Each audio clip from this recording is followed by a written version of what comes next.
This is gonna be the toughest routine I've done. Getting up at 2 a.m. I don't know how she did this on top of 8 hours of factory work. The opposite of what works for me. Nothing prepares you for 2 a.m. Hello everyone and welcome to another video. We are back again with another author writing routine attempt. So far we have done Haruki Murakami, Virginia Woolf, Neil Gaiman, Donna Tartt, just to name a few. And today we're going to be trying out the writing routine of Octavia E Bulter. I've been wanting to try out the writing routine of an author who works full-time for a while now, and I knew that Octavia E Bulter had a writing routine from early on in her career. However, did not quite realize when I committed to doing Octavia Butler's writing routine how early in the morning she wakes up. But before we get into the specifics, who was Octavia E Bulter? Born on June 22nd, 1947, Octavia E Bulter was a Hugo and Nebula award-winning author of science fiction. Science fiction was fun because I discovered that I enjoyed reading popular science, and I really enjoyed just speculating. She went on to produce some of science fiction's most influential novels, including Kindred, which is a story in which the main character, Dana, who is a modern black woman, ends up being sent back in time. She time travels to the antebellum South, where her ancestor was a slave owner. After college, in order to fund her writing, she ended up working a series of odd jobs, which included factory worker, telemarketer, and also for a time, potato chip inspector. On this, Butler said, "I felt like an animal, just living in order to live, just surviving. But as long as I wrote, I felt that I was living in order to do something more, something I actually cared about." She was a prolific writer of immense talent who fundamentally changed science fiction as we know it. Now that we know who Octavia E Bulter is, what was her writing routine? According to this article in the Paris Review, like most ambitious writers, Octavia Bulter maintained a routine that became ritual. Each morning she'd rise before dawn and then write until she had to do the work that brought her money. Butler found her early morning writing routine quite by accident. "I didn't have time to write during the day. I did mostly hard physical work, so I was too tired when I came in at night. I was also too full of other people. I had to have some sleep between the time that I spent with other people and the time that I did the writing. So I would get up early in the morning, around 2 o'clock in the morning, 2 a.m. which was really very much too early, but I was ambitious and I would write until I had to get ready to go to work." Most of Octavia E Bulter's writing advice seems to be around the theme of persistence. She encourages writers to read every day, to also write every day, even if you don't feel like it, and to not worry about inspiration, talent, or your imagination. She said, "Play with your ideas, have fun. Don't worry about being silly or outrageous or wrong." So with all of that being said, in order to recreate Octavia E Bulter's writing routine, I am going to, number one, get up every day at 2 a.m. with the intention to be at my desk as early as possible. Number two, I will then write until I have to leave for work. It's not quite clear what time in the morning that was for Octavia Bulter. The average time that factory workers tend to begin work in the morning is 8 a.m. She obviously did a number of different jobs, so maybe it was inconsistent. Regardless, I'm going to try and write until around 6:30 a.m. and then I will get ready for work. I, like Octavia Bulter in her early years, am not a full-time writer. Granted, my work is all to do with content production, which is very, very, very different to factory work. And then I'm going to do some reading, and then I'm going to have dinner and probably go to bed between 8 and 9 p.m. And that is how I'm going to recreate Octavia E Bulter's writing routine over the course of the next 3 days. However, before we begin, I did want to thank the sponsor of this video, which is Surfshark. Surfshark is a VPN, or virtual private network, which allows people to change their virtual location and secure their online data. For anyone who doesn't know, a VPN encrypts your data, which enables you to keep your online identity safe and private while browsing the internet. Surfshark swaps the location of your device with a new one by changing the IP address. This is great for safety, but also allows you to virtually travel because Surfshark has over 3,200 servers in 100 countries. This is good for Netflix or Disney Plus, anything that has a catalog that's restricted because of where you are. It's also wonderful for if you're traveling, because if you're suddenly in a new country and you want to access the kind of media that you could when you were back home, you can just log into a server that's located in your home country. You can get an extra 3 months of Surfshark for free with my code Christy. Surfshark offers a 30-day money-back guarantee, so there's no reason not to give it a go. Please feel free to click the link in the description down below if you'd like to check out out, Surfshark. Now, on to Octavia E Bulter's writing routine.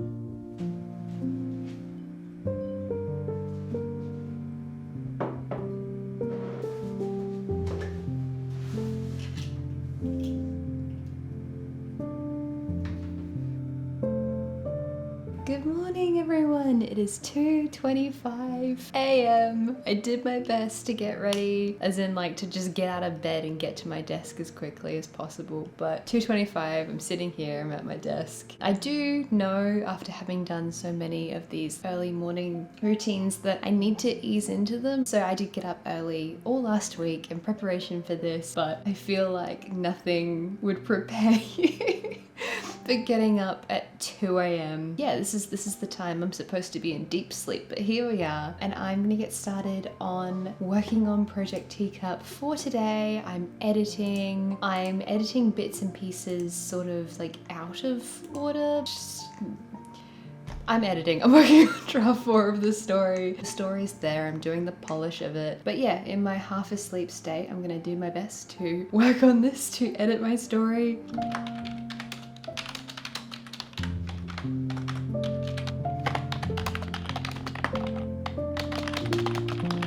It is now just past 3:30. Things are going a little bit slowly, as you could imagine. I've been making a lot of mistakes, which is probably not what you want when you're doing the kind of draft where you're like polishing everything and trying to get rid of the mistakes. I feel like my fingers are typing really slowly and I'm just like stumbling a lot. I do find it quite fascinating that Octavia Butler feels like sleep is the massive reset that she needs so that she can like cleanse her brain of being around people. I feel like this is going to be the toughest routine I've done in terms of what time I need to get up. I've got like 4 hours to write, 3:30 a.m. until 6:30 a.m. I believe is... No, 2:30, 4 hours. I can definitely do maths this early in the morning. Ideally, I'd want to get a chapter and a half today, but I've only done like 3/4 of a page. It's not great, but we are doing our best.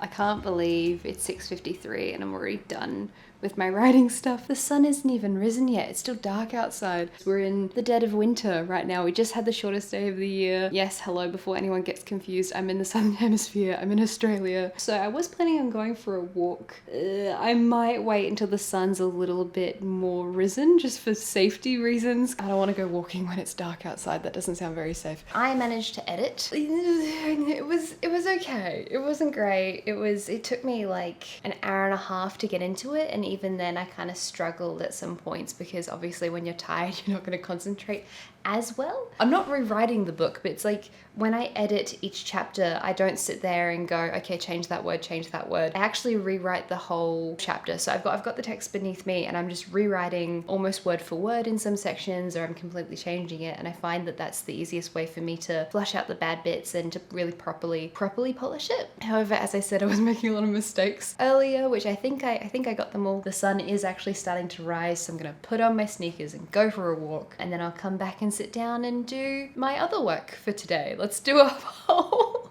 8-hour workday after what just happened.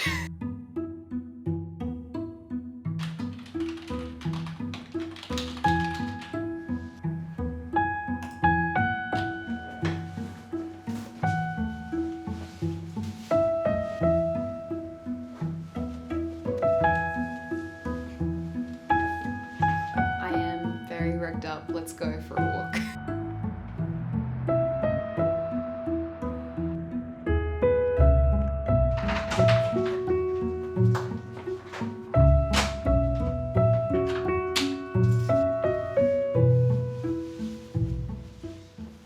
For my job for today, what do I have to do? I need to start by doing some admin stuff. It's Monday morning. I have some emails to get through, some just boring little computery bits to do. And then after I've finished that, I need to film a video for Patreon. I need to do the wrap up for Tress, which is the book we read for the month of June. Fingers crossed I can get all of that done today. I don't know how I'm gonna go. I always struggle with editing on days when I feel tired. And I know a lot of people will message me and assume that, sorry, it's very cold here right now, so I have a wheat bag so I can keep warm. A lot of people message me and assume that because my channel is like of a certain size that I have a video editor. I don't have a video editor. I edit everything myself. And editing, as you can imagine, if you've been doing it for as long as I have, for as many years as I have, it gets a bit repetitive and it gets a little bit boring. So I love doing the creative and interesting stuff, but most of the time if it's just like a simple talking video, it's pretty dull work. Today it's probably going to be a little bit of a challenge concentrating for that.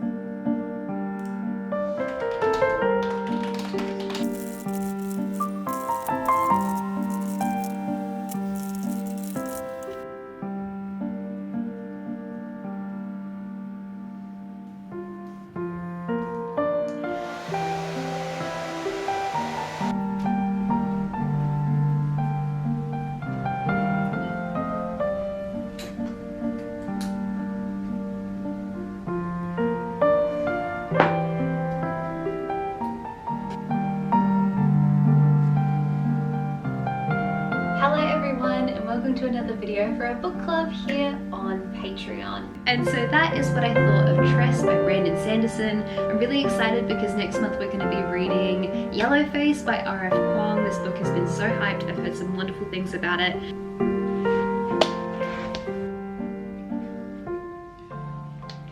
Oh, hello. We're going to swap to this little camera just for a little bit because my other camera now needs to charge for a while because I've just used up most of the battery. Doing a video where I'm analyzing a book and I'm really like talking and trying really hard to be engaging. For me, that's quite exhausting. So after I film, I always feel really like lethargic and tired. So what I'm gonna do now is I'm gonna make a smoothie, I think, because I didn't eat very much for breakfast this morning because I didn't feel super hungry. So I'm gonna make a smoothie. I think I just wanna have something with a lot of sugar in it so that I can like perk back up because I have a lot of editing to do. So I'm gonna make a smoothie and then I'm gonna go edit that video.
I told you guys that I wanted to do Octavia Butler's writing routine before really checking what time she wakes up.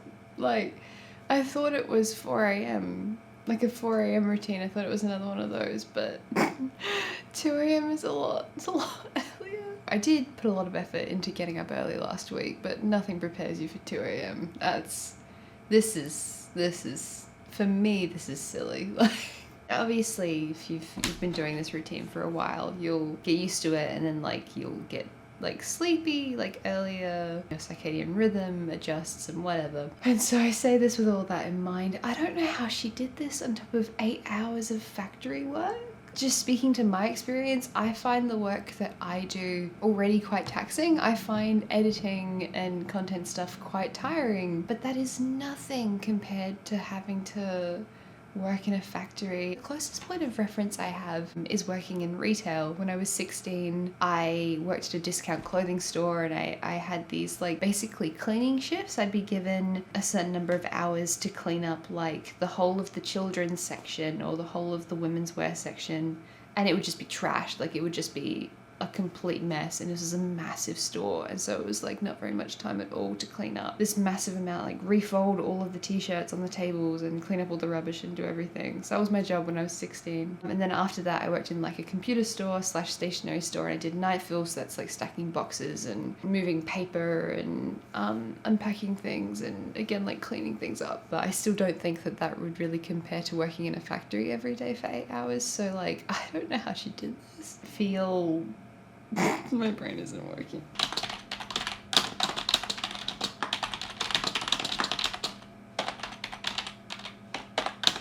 We are having second breakfast. We have French toast again because I enjoyed it so much yesterday. I wanted to make it again. This is Tyler's bread. I normally eat gluten-free bread because I'm intolerant to gluten, but like it's really good. 3 a.m. I think I had my porridge this morning.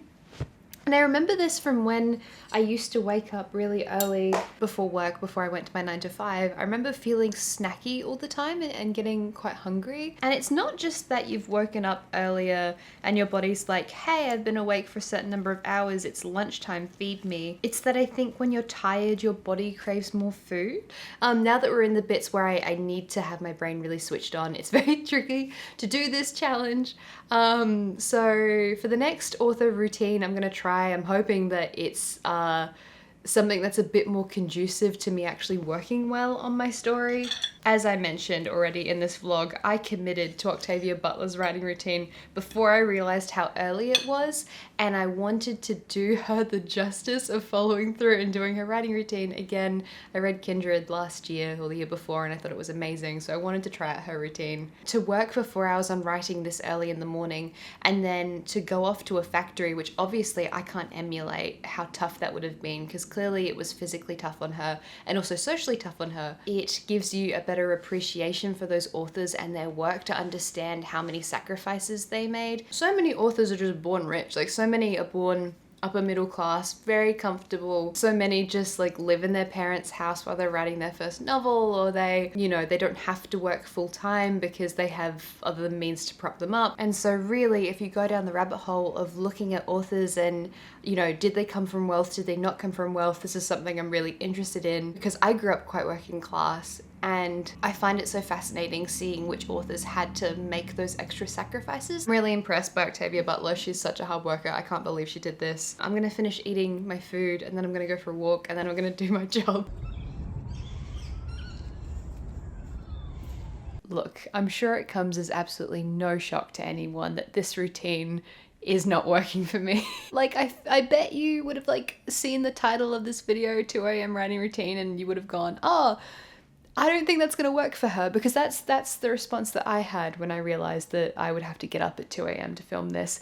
But look, it's not about how successful you are. It's about the attitude that you bring to the task. And my attitude right now is probably one of really intense lethargy, but like, I'm trying, I'm doing my best. I don't know how efficient my work was today. I don't know how efficient my work's gonna be tomorrow. I didn't read very much. I'm going for walks still, so that's good, but yeah. I don't want to complain too much about being tired because I feel like it's a 2 a.m. routine. It's obvious I'm gonna be tired, but that is just the honest response I'm having to trying out this routine, that it's exhausting, and I am doing my best for you guys to make a fun video, but also to try this out and to see if it works for me. And it's pretty clear that it doesn't, but I'm still going. I'm still gonna hold out for 3 days, even though I want to quit and throw in the towel. I'm gonna go to sleep.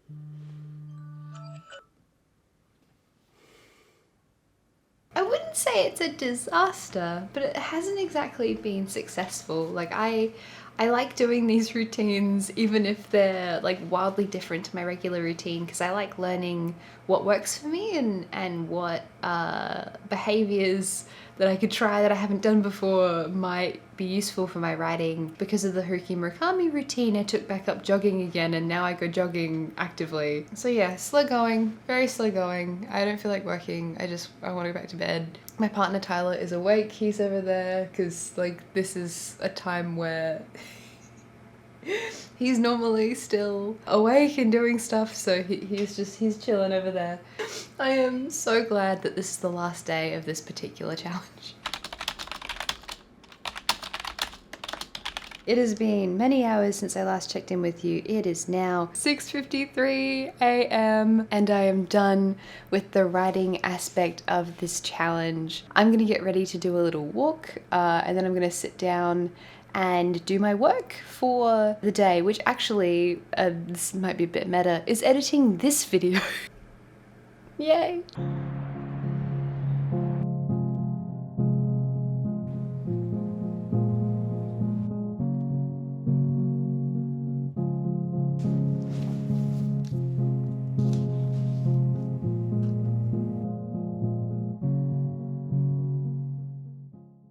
How did I go with Octavia E Butler's writing routine? I think it's pretty safe to say that this particular writing routine was my least successful to date. I think that it just is perfectly the opposite of what works for me. And I think that there's a lot of value in discovering that. I think that there's nothing wrong with doing a challenge and finding out that something doesn't really work for you. It was quite tough, not only to actually get up and try to work from 2 a.m, but also trying to capture it as well, because I used to consistently do the 5 a.m. thing. I have gotten up at 4 a.m. to do these like writing challenge videos. I did stay up until 4 a.m. to do Brandon Sanderson's. However, there was something particularly grueling getting up at 2 a.m. I was so tired. No matter how early I tried to go to sleep, I was still really tired. I actually filmed less for this particular writing routine challenge video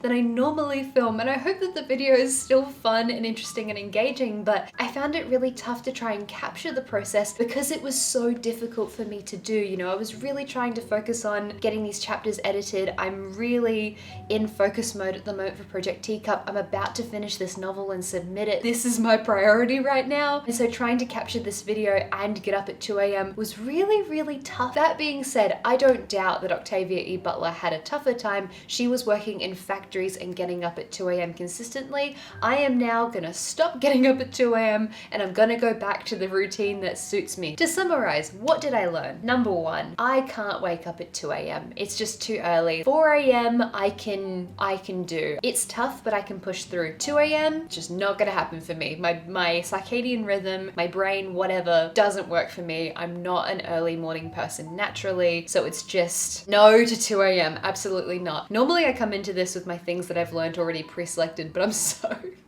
tired that I haven't even prepped the end of this video. What else did I learn? Number two, it is really grueling having to do all of the writing work first at 2 a.m. and then doing all of the other work that I have to do for my job afterwards. Now the thing is that in doing this writing routine, I didn't actually work that many more hours in a day to what I ordinarily do on a day when I'm working really long hours, right? I don't advocate for overwork in any capacity, but if you're a self-employed person, it's really easy to work long hours because you have to depend on yourself, and this is a whole spiel, we can go into it. But there are many days in my life, you know, particularly if I'm on deadline for YouTube videos, if I'm on deadline for writing stuff, where I've worked a 12-hour day, a 13-hour day, a 15-hour day. Like, it does happen. I do have the work stamina in order to do that. I don't advocate that you do it. I don't recommend it. Please don't overwork yourself. However, the amount of hours worked is not